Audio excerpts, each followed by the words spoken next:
নমস্কার বন্ধুরা, স্বাগত আপনাদের সবাইকে।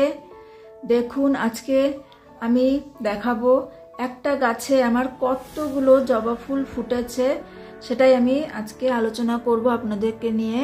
সঙ্গে থাকুন, সম্পূর্ণ ভিডিওটা শেষ অবধি দেখুন।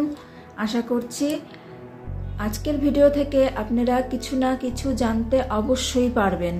তাহলে বন্ধুরা, আজকের আলোচনার বিষয় যে আমরা একটা জবা গাছ থেকে কিভাবে এত ফুল পেতে পারি, আর অবশ্যই কিভাবে আমরা কাটিং থেকে জবা গাছ তৈরি করে নিতে পারি। বন্ধুরা, কাটিং থেকে জবা গাছ তৈরি করা খুব সহজভাবেই একটা কাটিং জোগাড় করতে পারলে জবা গাছ তৈরি করে নেওয়া যায়। আর একটাই জবা গাছে অনেক ফুল পেতে হলে আমাদের করতে হবে কি, জবা গাছকে প্রুনিং করতে হবে। প্রুনিং করলে একটা ডাল যদি আমরা প্রুনিং করি, একটা ডাল থেকে 4-5টা ডাল বেরোবে। তো যত ডাল তত গাছটা ঝাঁকড়া হবে, তত বেশি কুড়ি আসবে, তত বেশি ফুল আমরা পেতে পারি। তো দেখুন বন্ধুরা, সকাল সকাল ভিডিও করছি।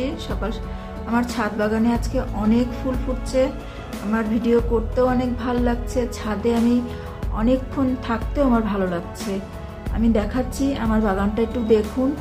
আজকে ছাদ বাগানে আমার অনেক ফুল, আমার তো খুব ভালো লাগছে আমার ছাদ বাগানটা। আপনাদের কেমন লাগছে অবশ্যই জানাবেন।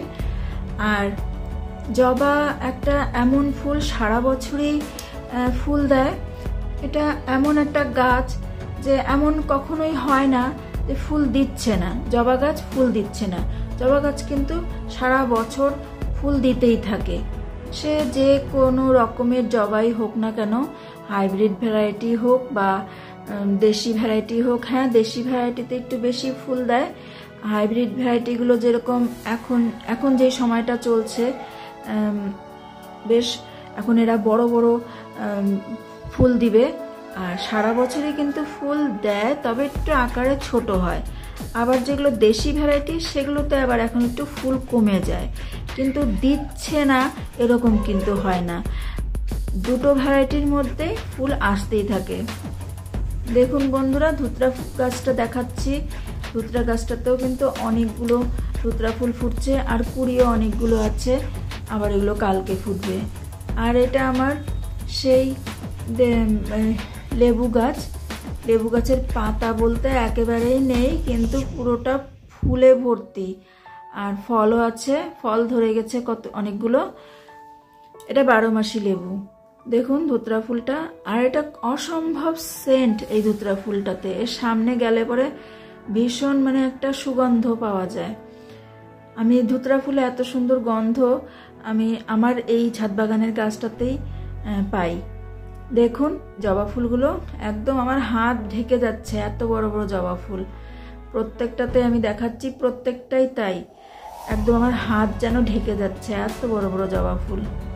আমার ছাদ বাগানে কিন্তু অনেকগুলো জবা গাছ আছে। অনেকগুলো জবা গাছ কিন্তু আবার আমি কাটিং থেকেও তৈরি করছি।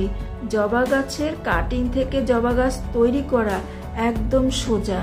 আর এই যে দেখুন, গাছের পাতাগুলো আমি সব কেটে ফেলে দিয়েছি। কেন বলুন তো?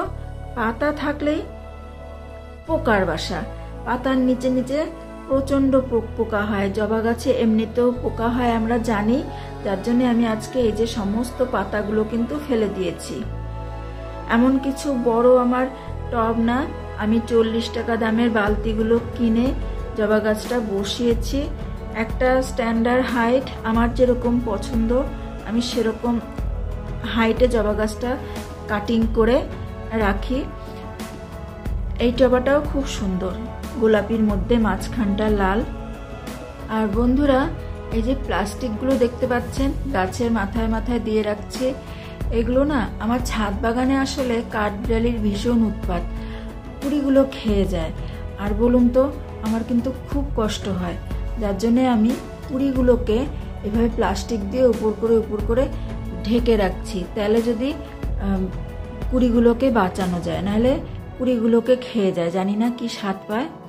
এখন যেমন জবা ফুলের সময়, এই যে বড় বড় হাইব্রিড ভ্যারাইটির জবাগুলো, এদের কিন্তু এখন সময়। তো আমাদের খেতেও দিতে হবে এদের।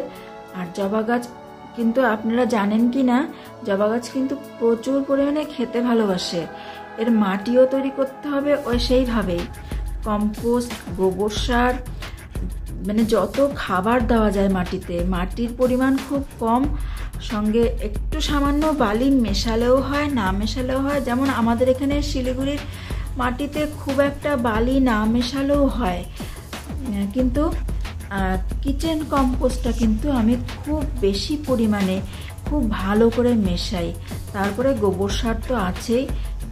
আর আমার কিন্তু সব সময় তৈরি হতেই থাকে একটা লিকুইড কম্পোস্ট, লিকুইড তরল সার বা কম্পোস্টই যাই বলেন, ওটা আমার সারা বছর সবসময় তৈরি হতে থাকে। ওটা আমি কিচেন থেকে সমস্ত যেগুলো ফেলে দেওয়ার সবজির আনাজকুটো, চোচা যেগুলো আমরা ফেলে দেই, সেগুলো সব এনে আমি একটা লিকুইড কম্পোস্ট তৈরি করি। সেটা আমি প্রত্যেক সপ্তাহে একদম পাতলা করে গুলিয়ে আমি প্রত্যেকটা গাছে দিয়ে দিই, যার জন্য গাছ খাবারও খুব বেশি ভালো পায়। অবশ্যই কোনো রান্না করা জিনিস বা এঁঠো কাঠা না। কিন্তু বন্ধুরা, জবা গাছ যখন কাটিং করবেন তখন এই পেন্সিলের আকারে, মোটা বলুন লম্বা বলুন, একদম পেন্সিলের আকারে ডাল কেটে নিয়ে আপনারা জলে রেখে দিয়েও কিন্তু কাটিং থেকে চারা তৈরি করতে পারেন খুব সহজভাবে। আর একটা উপায় আছে, আমি যেটা করি, অ্যালোভেরা, আপনাদের ছাদ বাগানে যদি তাজা অ্যালোভেরা গাছ থাকে, আপনারা কাটিংয়ের নিচের দিকটা আপনারা অ্যালোভেরাতে একটু ডুবিয়ে তারপরে সেটাকে বালিতে যদি রেখে দেন, তাহলে ধীরে ধীরে শেকড় কিন্তু বেরিয়ে যায়। এইভাবে জবা গাছ থেকে কাটিং খুব সহজভাবে তৈরি করা যায়। আপনারা চেষ্টা করবেন, আপনাদের দ্বারা কোনটা সম্ভব হলো অবশ্যই আমাকে জানাবেন। অবশ্যই যেদিন খাবার দিবেন তার আগের দিন জবা গাছের গোড়ার মাটিটা হালকা হালকা করে একটু খুঁড়ে রাখবেন, আর তার পরের দিন সকালের রোদটাতে মাটিটা একটু হলেও শুকাবে। আর বিকেলবেলা এসে আপনারা জবা গাছকে খাবার দিয়ে যাবেন, আর জলটা অবশ্যই দেখে বুঝে দিবেন।